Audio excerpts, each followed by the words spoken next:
G'day guys, and welcome to our presentation. This time we are going to show you Australia, so let's get right into it. Australia's nickname is Down Under, but most of the people don't even know why. So let me explain this real quick. Long time ago, the Europeans thought they were the center of the world. They were very arrogant and offended Australia by calling it Down Under because it's got the longest distance to Europe.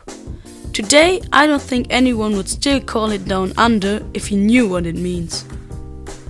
Australia is one of the most visited places of the whole world. There are around about 6 million visitors every single year. The Australians are called Aussies and their accent is called Aussie slang. Australia has got 22 million inhabitants, and that number grows by 1 inhabitant every single minute. Australia has got an area of 7.7 million square kilometers. That makes it the smallest continent, but the largest island of the whole world. In comparison to Germany, Australia is 16 times bigger. On average, there's 1 square kilometer for 2.7 people. Australia is divided into 8 states and territories. Western Australia, Northern Territory, South Australia, Queensland, New South Wales, Australian Capital Territory, Victoria and Tasmania. Australia's capital is Canberra. Its population of 380,000 people makes it Australia's largest inland city. Australia's largest city is the most famous city at the same time. It's Sydney, so let's take a closer look at it.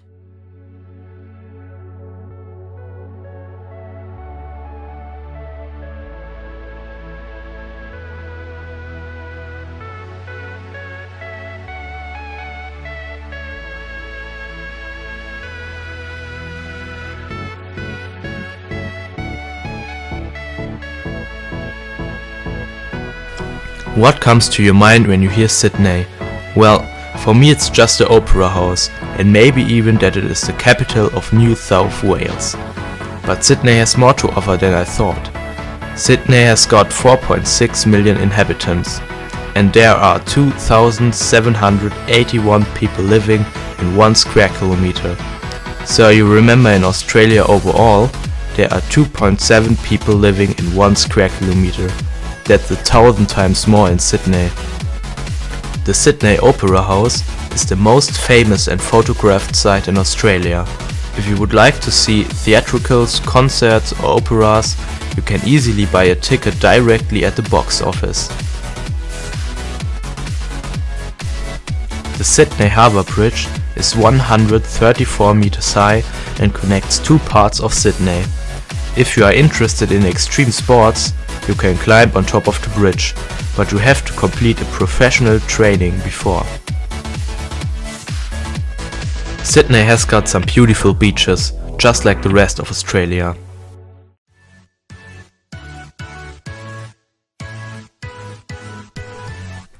These beaches are great for surfing and diving, which are also the most famous water sports in Australia.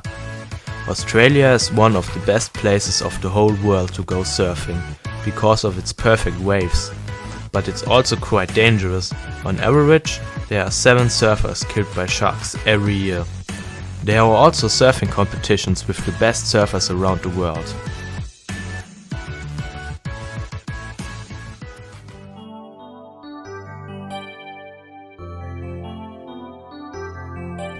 With its great coral reefs, Australia is great to go diving, especially the Great Barrier Reef.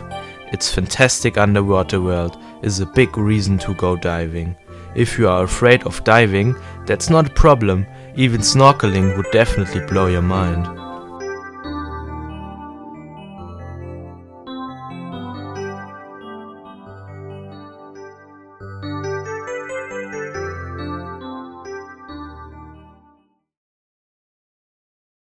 Australia's history began about 42,000 years ago, when Australia's Aboriginals were thought to be arrived there by boats and land bridges from Southeast Asia. 300 tribes were established by the Aboriginals, Almost every tribe spoke a different language. Each tribe had a spiritual connection with a specific piece of land, because they traveled widely to trade and find water and food. At the time of European discovery and settlement, up to 350,000 Aboriginals lived across the continent. In 1770, Captain James Cook chartered the east coast and claimed it for Britain.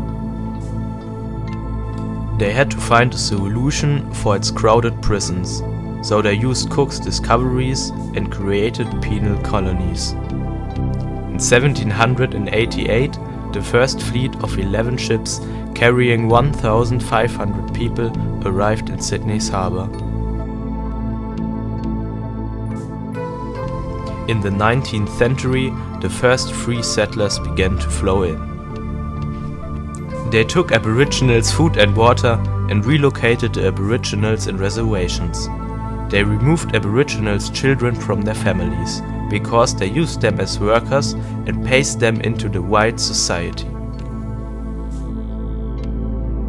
The Aboriginals lost their land and their population declined steadily, because of infections and forced resettlement. In 1967, the Aboriginals got civil rights and respect for laws. One thing that makes Australia very interesting is the climate, not just in one, but in two ways. The first interesting thing are their seasons. Compared to ours, they got a completely other order. So you can see, when it's cold in Germany in winter, they got their summer, and vice versa. Like I already mentioned, there's another thing. In Australia itself, there are many different climate zones. In north, there are the tropics, typically with many rainforests. It's very hot, up to 40 degrees during the day. At night, the temperature is a bit lower but still constantly high. There's much rain and a high humidity. In west, there are the subtropics. It's not as hot as in the tropics and there's not as much rain, but you can still feel the influence of the tropics. In south, there's the moderate zone. Most of the people live here. The hot summers and the moderate winters are comparable to the climate in Spain. In the evening, there's a cold wind coming from Antarctica that makes it very comfortable. The outback, Australia's centre, is a desert, so the weather behaves just like that. Almost no rain, very hot days and extremely cold nights characterize this zone. That's why almost no one is living here. The east is also called wet east. The weather behaves a lot like in west, but there's obviously more rain falling in east. In southeast, there's the biggest climatical difference to the rest of Australia. They are the Australian Alps. Like the Alps in Switzerland, there are a lot of mountains, but of course that's very special in Australia, so there are a lot of national parks that want to save this area. The only region there you can live in is also the only region to go skiing, so you can have a lot of fun in Australia's snow. Endless deserts cover more than 80% of Australia. However, only 4% of all inhabitants live in the outback. Most of the Australians live in regions near the coast. Outback is translated as the land outside the door.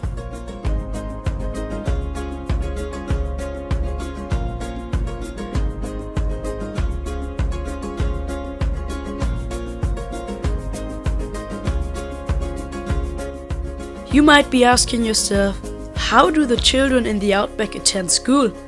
Well, it's not that easy, but there is a solution. School of the Air is a special educational system. The first School of the Air was founded in 1951 in Alice Springs. Teacher and students communicated by using walkie-talkies. Today, the teachers use the internet to host video chats. They can add and remove students. As a student, you're getting 1 hour of either private or group education every day, and afterwards you get to work with some exercises the teacher sends to you. Homework and tests are also sent to the teacher per internet. School of the Air is not the only interesting thing in the Outback. The nature is offering some beautiful sights as well. The Uluru or Ayers Rock is a mountain in the Outback. It is 3 kilometers long and 2 kilometers wide. The highest point is 348 meters over the ground. The color is dependent on the light. The color may vary between brown, gray over orange to red. The Aboriginals first found the Ayers Rock and saw him as a holy rock. Today, the Ayers Rock is a national park that's led by the government and the Aboriginal people.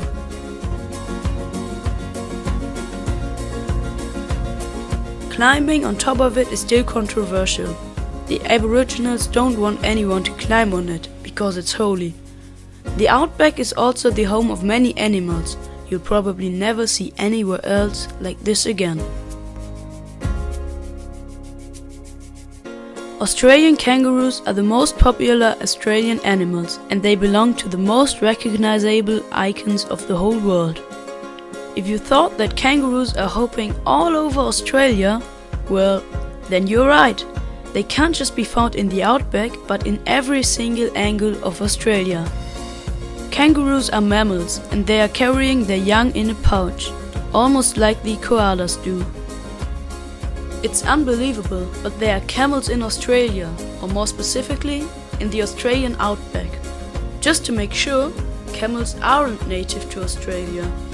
Never mind, they fit perfectly in the Australian Outback environment. The dingo is a special animal in the Australian Outback. The dingo is a mix between a dog and a wolf, but he is critically endangered, so he's very rare to see. Spiders are everywhere, and most of all in the Australian Outback. And yes, some spider bites can, at least in theory, be deadly. But don't worry, the number of people who died from spider bites in Australia since 1979 is exactly 0. You won't find koalas in the Australian Outback because many of those lazy animals are living in a small rainforest close to Melbourne, and they won't find any food in the dry Outback.